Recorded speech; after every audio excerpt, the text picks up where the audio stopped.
जय श्री राधे कृष्ण, हरे कृष्ण। आप सभी का, दर्शकों का हमारे चैनल पर हार्दिक स्वागत, अभिनंदन। मित्रों, आज का वीडियो आपकी हमारी पूजा संबंधी हजारों शंकाओं के समाधान हेतु है। कृपया वीडियो को अंत तक अवश्य देखें और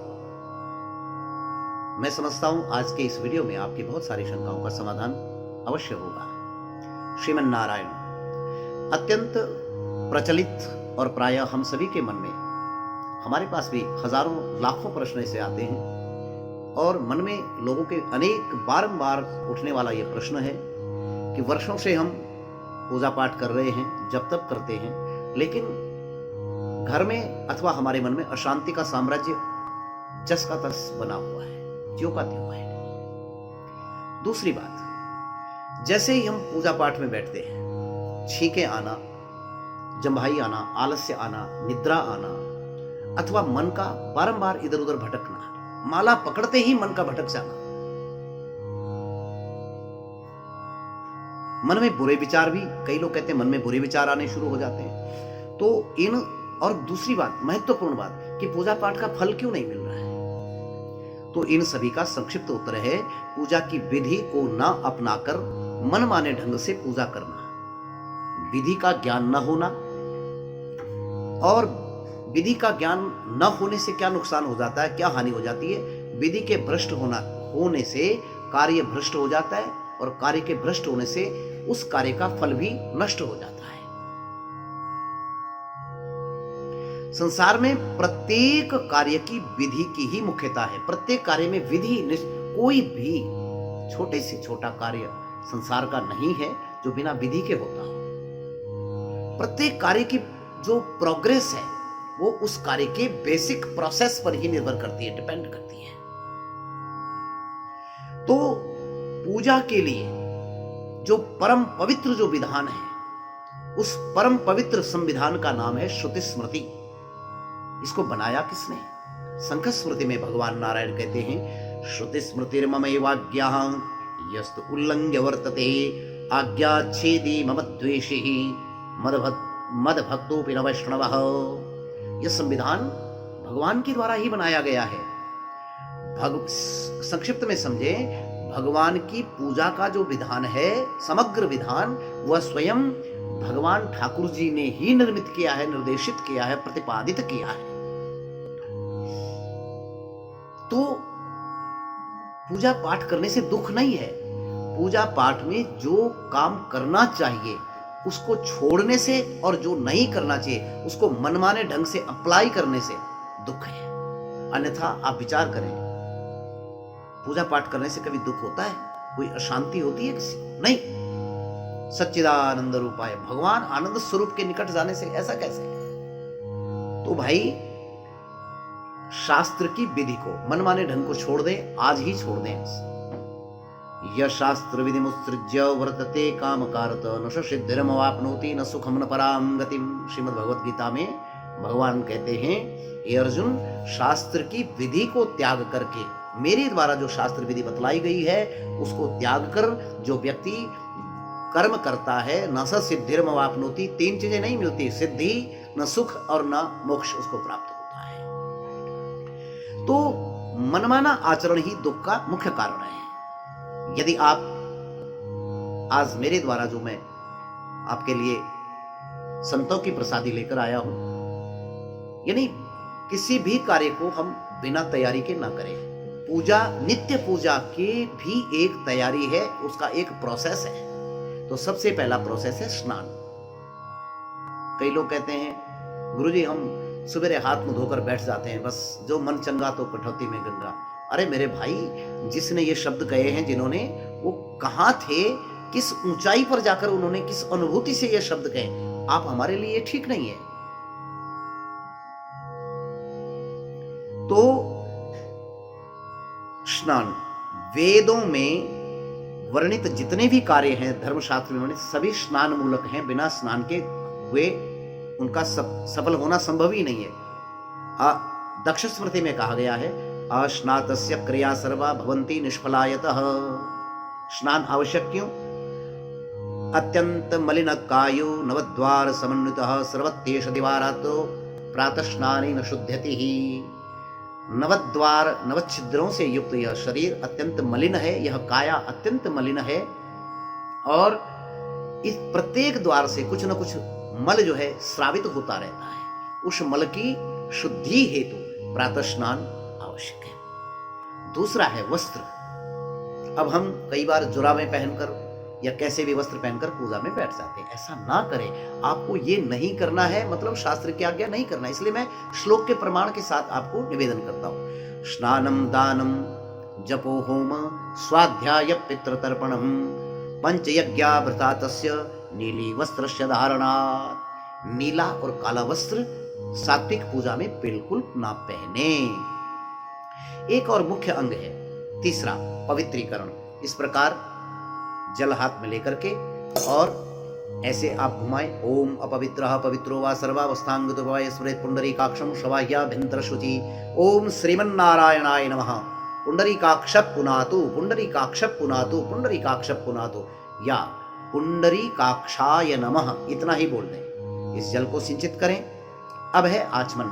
आचमन एक छोटा सा प्रोसेस है, लेकिन 99% लोग अपने घरों में पूजा से पहले आचमन न करके अपनी पूजा का फल नष्ट कर देते हैं। आचमन से संबंधित वीडियो मेरे चैनल पर आपकी सेवा में पहले प्रसिद्ध हो चुका है, आप देख सकते हैं। पांचवा है पवित्री धारण।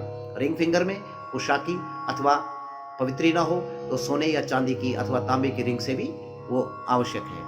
छठा अंग है प्राणायाम। प्राणायाम जरूरी क्यों है?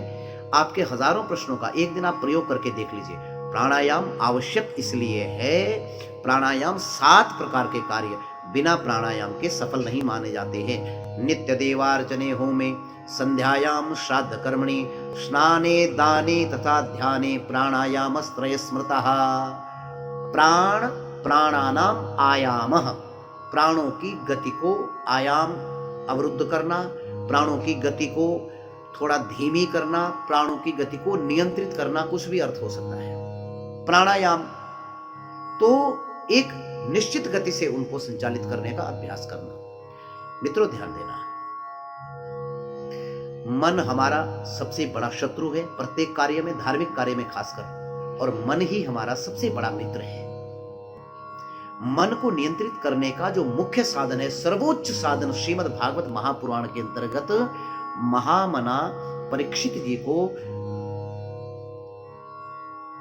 श्री स्वामी सुखदेव जी महाराज कह रहे हैं, हे राजन, जितासनो जितस्वासो। आसन को जीते, पहले आसन बैठने का अभ्यास करें।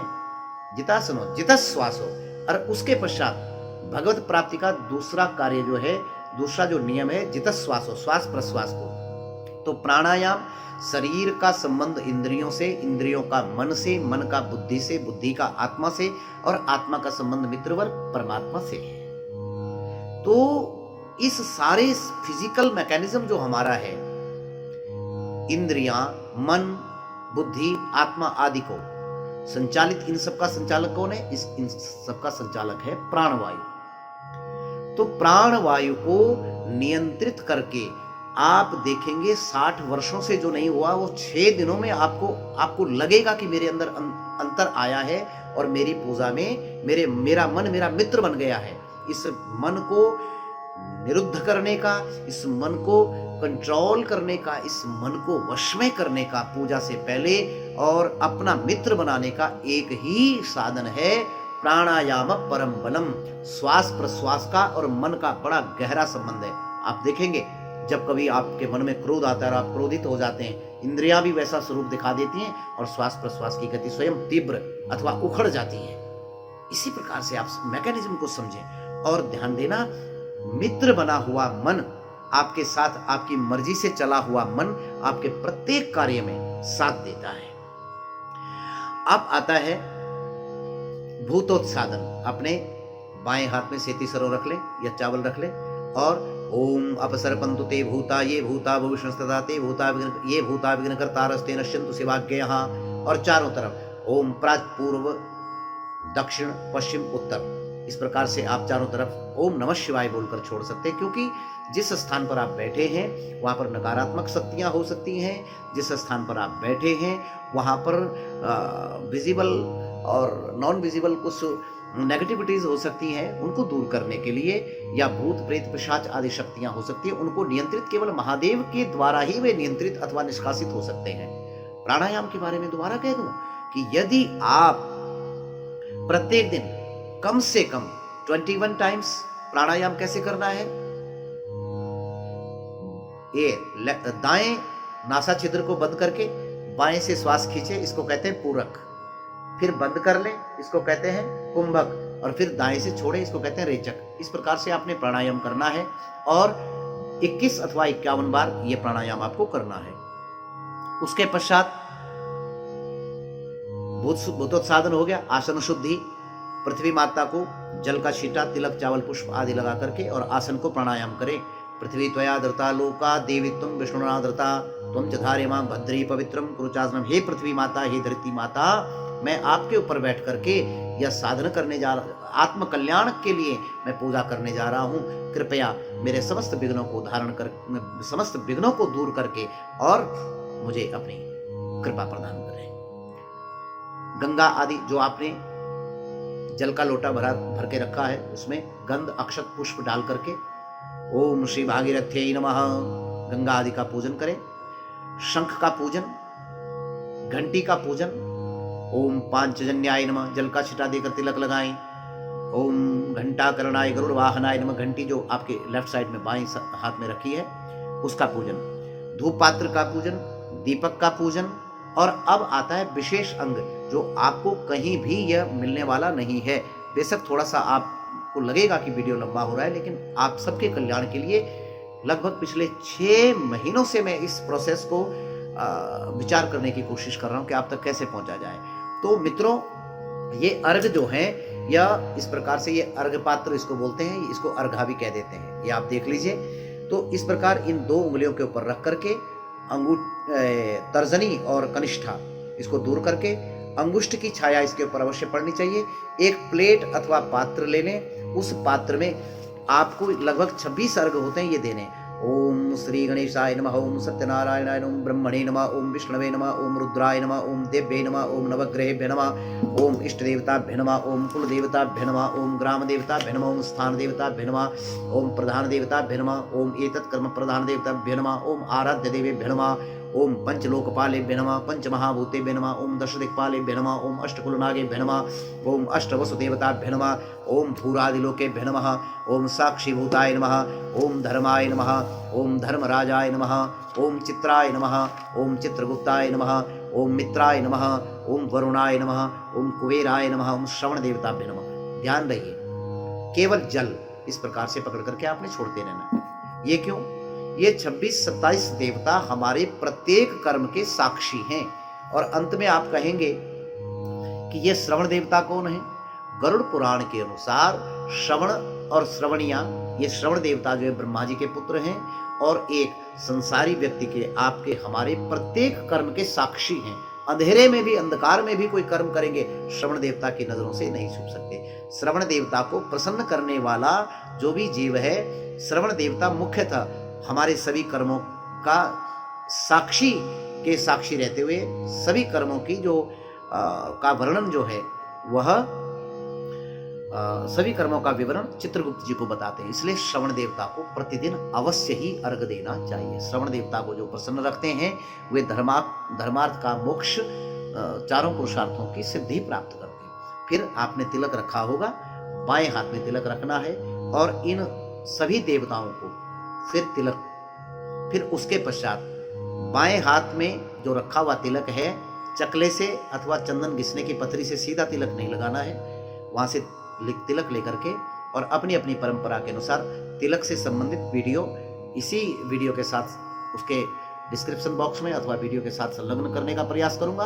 तिलक से भी संबंधित भ्रांतियां आपकी दूर होंगी। स्वयं तिलक करें, पूजा हेतु संकल्प करें। अगर संकल्प उच्चारण करना नहीं आता तो कह दें, हे परमात्मा, मैं अपने आत्म कल्याण के लिए, अपने सुख की प्राप्ति के लिए, आपके श्री चरणों की भक्ति प्राप्ति के लिए जो पूजन कर रहा हूं, इसमें यह आपको समर्पित हो और इसमें निर्विघ्नता पूर्वक मुझे आपकी कृपा प्राप्त हो।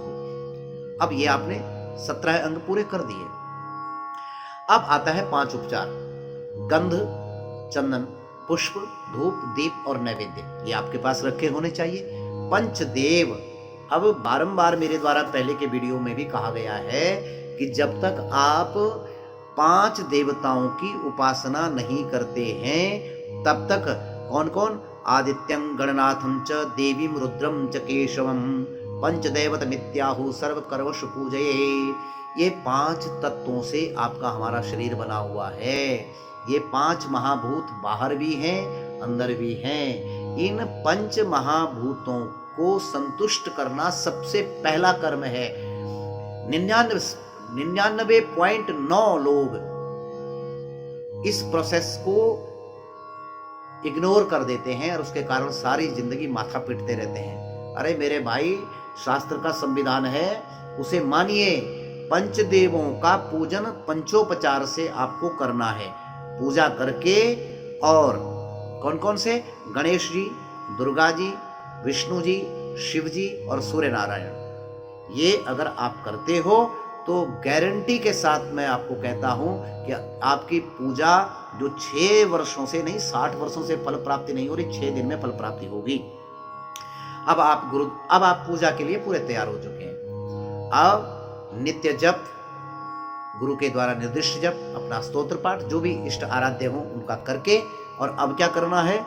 आरती करनी है। आरती करने के बाद परिक्रमा उसी पूजा घर में, पूजा घर से रिलेटेड वीडियो भी इसी चैनल पे आपको मिलेगा। थोड़ा समय लग सकता है, अरे यूं भी तो आयु जा रही है।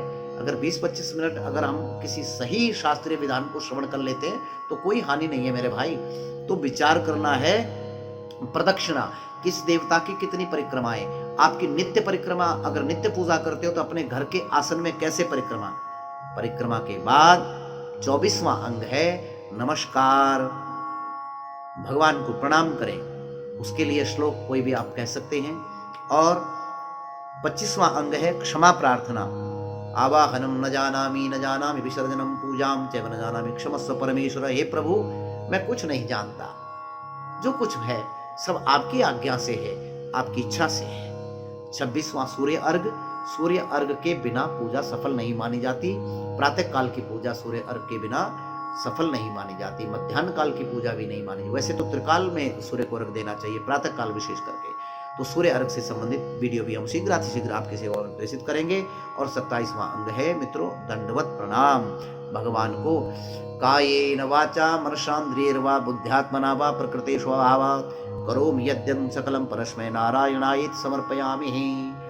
नित्य जप के बाद दोबारा मेंशन कर रहा हूं, एक छोटा सा कार्य और करें। ये आचमन में जल लेकर पृथ्वी पर आसन पर छोड़ें और उसमें ये दोनों उंगलियों को गीली करके मस्तक पर धारण करें और बोले ओम शक्राय नमः।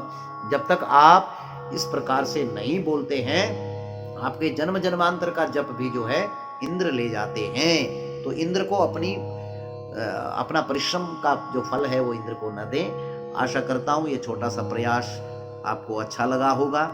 जितने मंत्र मैंने कहे हैं वे सब स्क्रीन पर आपको दिखाए जाएंगे। अपने सुझाव अवश्य दें, चैनल को सब्सक्राइब अवश्य करें। और इस प्रकार से यदि आप कर्म करेंगे, अंत में भगवान नारायण से आपके सुख समृद्धि की, सुख शांति की कामना करते हुए सब प्रेम, जय श्री राधे कृष्ण।